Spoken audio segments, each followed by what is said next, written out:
Good evening, and it's Lilia from Heal Scotland and Scotland's Wild Medicine. And tonight I'm delighted to have with me Hugh from Andarach Forest Therapy, Forest Bathing. Hugh, thank you so much for coming to the festival. I really, really appreciate having this phenomenal. I'm obsessed by forests and forest bathing, so I'm delighted to have you coming down to share that with our guests at the festival. How are you? Hi. I'm not so bad, thank you. How are you? I'm great, yeah, good. I'm getting very excited about the festival. It's so nice talking to everybody, and it really gets you kind of buzzing. I think we've got so many different, workshops, speakers, talks. We've got the whole family area, so we can really appeal to a much wider audience this year. I'm hoping we've sold loads of tickets, so it's going great. So listen, tell us a little bit about how you got into forest bathing, and then you can tell us a little bit about it for people that don't really know yet. So just before the COVID pandemic, I was working for a local mental health charity, and as part of that, I used to go on, or used to help one of our local High Life Highland countryside rangers to run a sort of nature walk for well-being.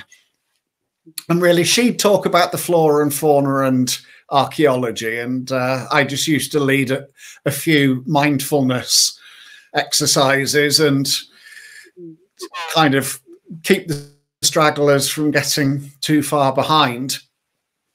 And I got some green health funding to do more green health activities, and I live on a croft, and we were looking at starting the croft as a social croft, a bit like a care farm.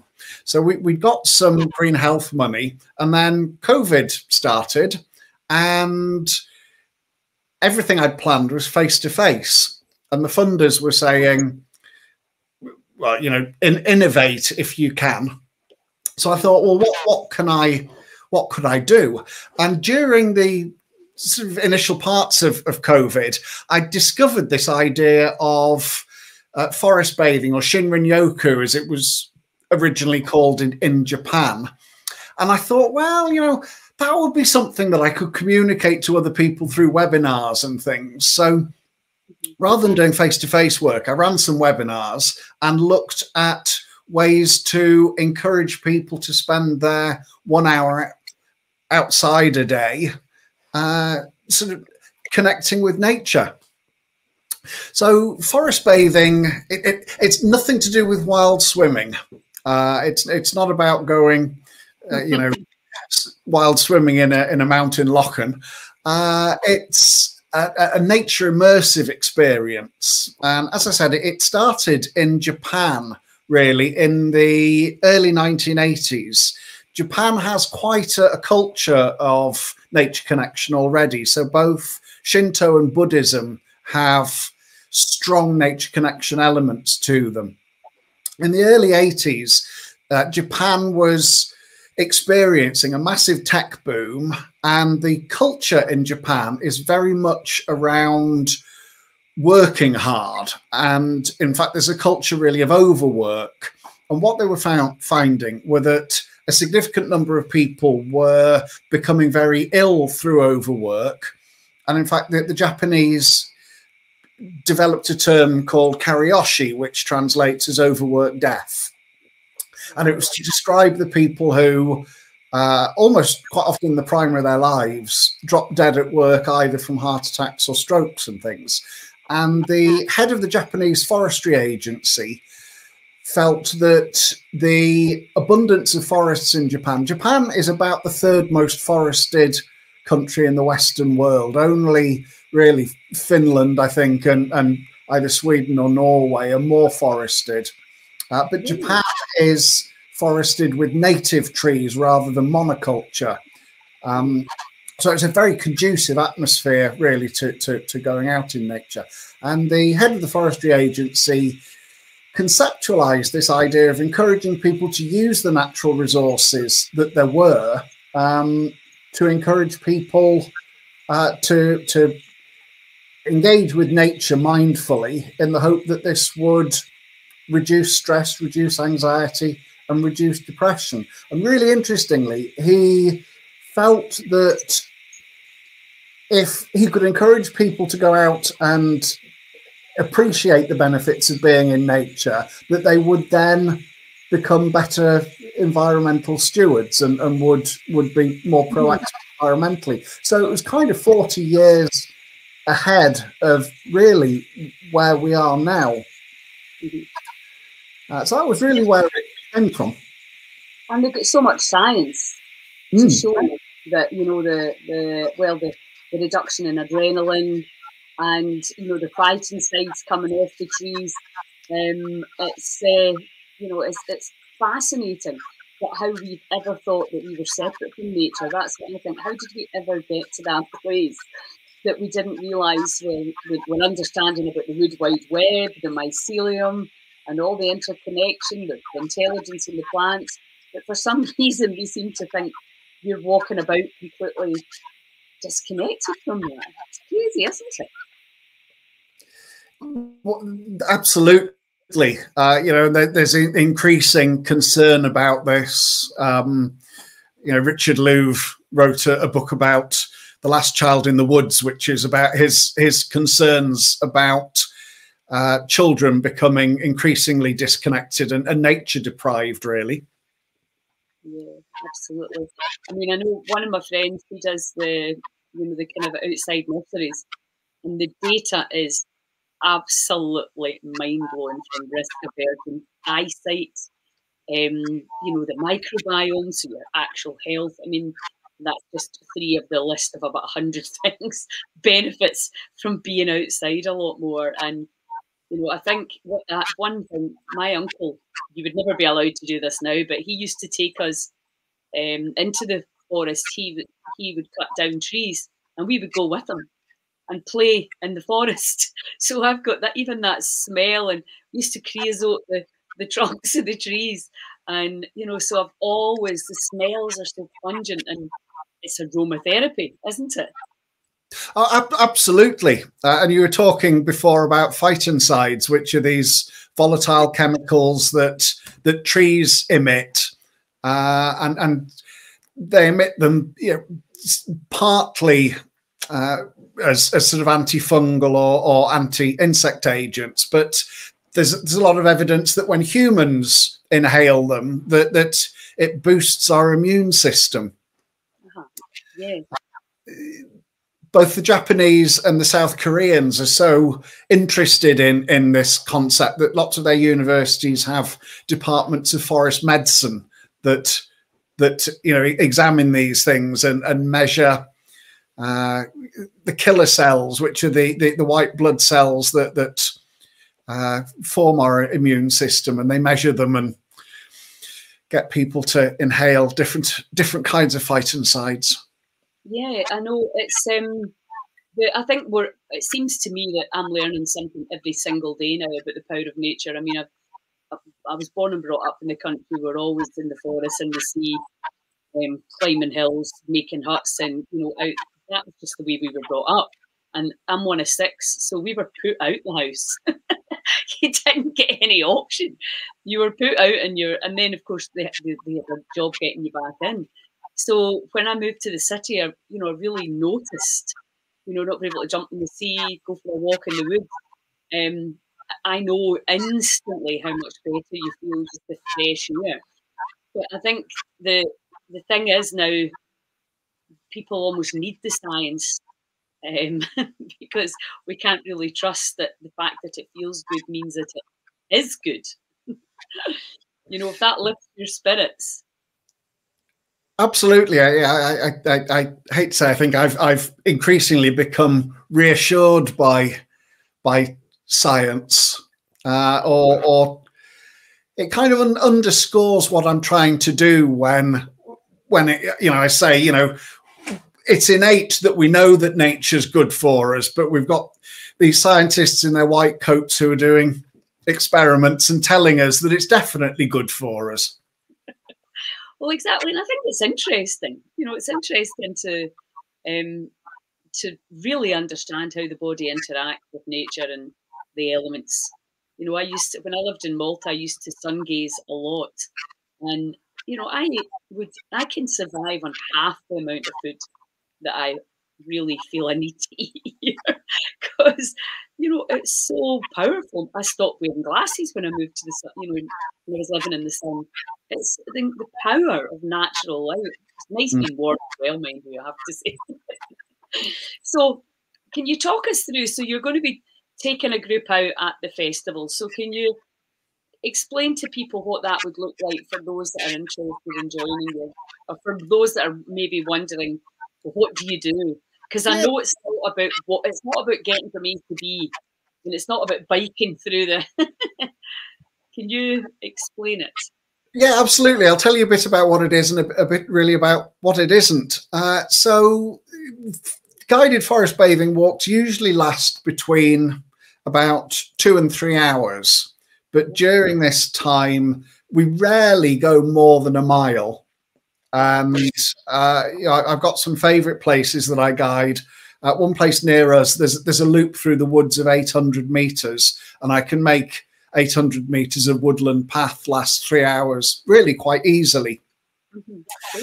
So yeah, as you said, it's not really about geographic goals. It's about reaching a mental state of relaxation, really. So whilst we might aim to get around the loop in the time that we're out, it's not like a power walk where we're aiming to cover a distance, or Munro bagging where you're trying to get to the top of something and back. Yeah, it's not about exercise per se as we know it. No, it's a combination of sort of fairly slow walking and quite a lot of sitting down and a bit of exploring. And during this time, I give what are often called forest bathing invitations. They're activities to encourage you to connect with nature through one or more of your senses. So it might be about walking slowly and noticing the things around you that are moving, or it might be around feeling different textures, or sitting by water and noticing how being close to water makes you feel, the effect that the sounds have upon you.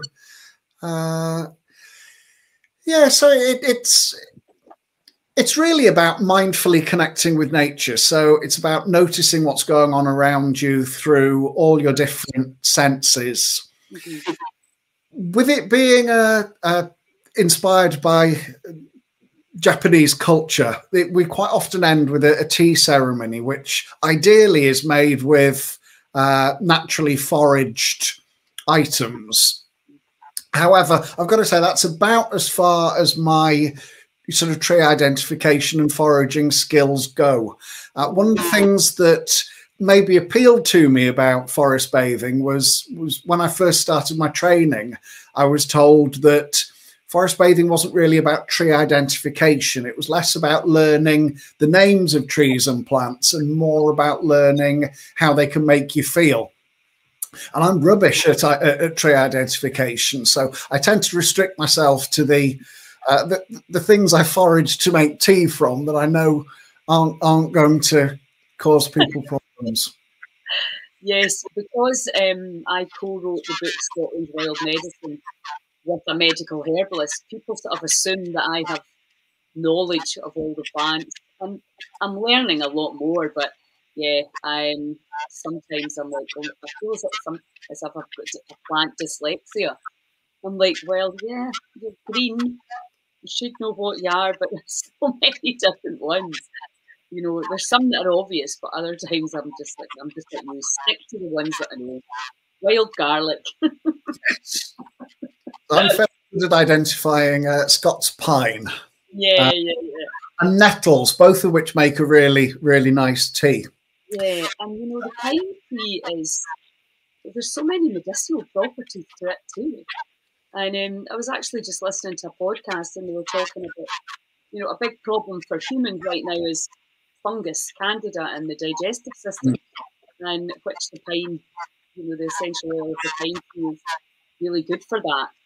And yeah, it's all there for us once you understand. So what would you say forest bathing's done for your life? How's it enhanced? Well, probably if you go back 20 years, I've experienced periods of particularly anxiety and depression in my life. And sort of probably 20 years ago was at the time when GPs were waking up to the benefits of mindfulness. And I remember speaking to my GP, and he said, oh, you know, give mindfulness a try, and gave me the details of, I think it was the Oxford Mindfulness Centre, which promoted what we would probably call breathing mindfulness. Now, one of the other things that I have is permanent tinnitus. And I found that when I tried breathing mindfulness, I became more aware of my tinnitus. And tinnitus tends to get worse when you get stressed. So what I was finding was that actually the activity was, in a way, making me more stressed rather than less stressed. It just was, it didn't work for me, which I found quite frustrating, because I knew several people who experienced the same affected mental health problems that I'd been facing, who said, oh, mindfulness is brilliant. So it kind of wasn't there. And then at the beginning of COVID, as I say, I discovered this concept of nature mindfulness. And suddenly I was practicing mindfulness with what I would call an external focus. So rather than focusing purely on breathing and what was going on inside of me, I would be focusing outside. So it would be, you know, what can I see that appeals to and gives me pleasure? What can I hear that gives me pleasure? And I found, and suddenly it just clicked. I sometimes describe it as being like coming home. I suddenly went, this is what I've been looking for. This is the thing that I've needed. And so whilst I have tinnitus all the time, I can sit quite happily and listen to the birds. And rather than being affected by my tinnitus, I think this is great because I can hear the birds despite my tinnitus. Yeah. I think it's also one of the reasons that I particularly like sitting by running water, that it tends to mask the ringing in my ears rather than exacerbate it. The other thing I've been really interested in over the last couple of years is the effect that sort of random noise can have, partly on people with ADHD and partly on ability to ruminate. It started when I read a journal article that said that what are often called brown and pink noise, so they're sort of more mid-tone and bassy than white noise, which kind of covers the whole sound spectrum. Mm-hmm. A lot of people with ADHD found that they could concentrate better if they had this kind of random noise in the background, and recommended that, you know, you could get different kinds of random noise on YouTube or Spotify.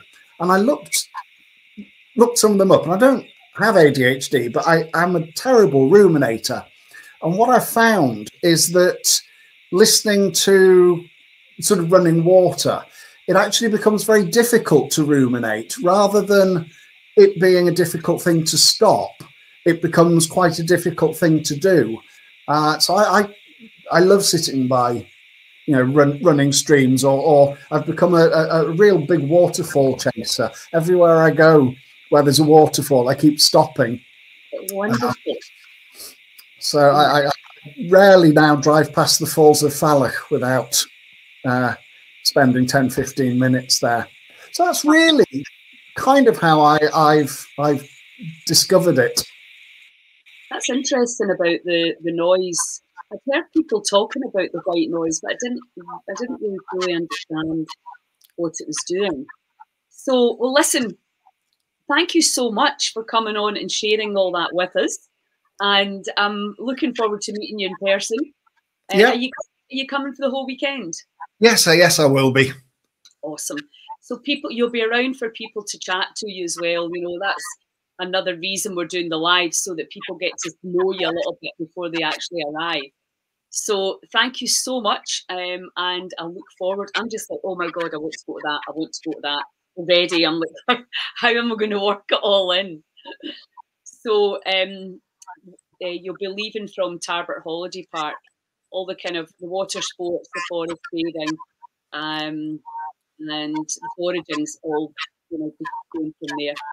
Awesome. Well, thanks a million. It's lovely to meet you, and I'll see you in 2 weeks. Absolutely.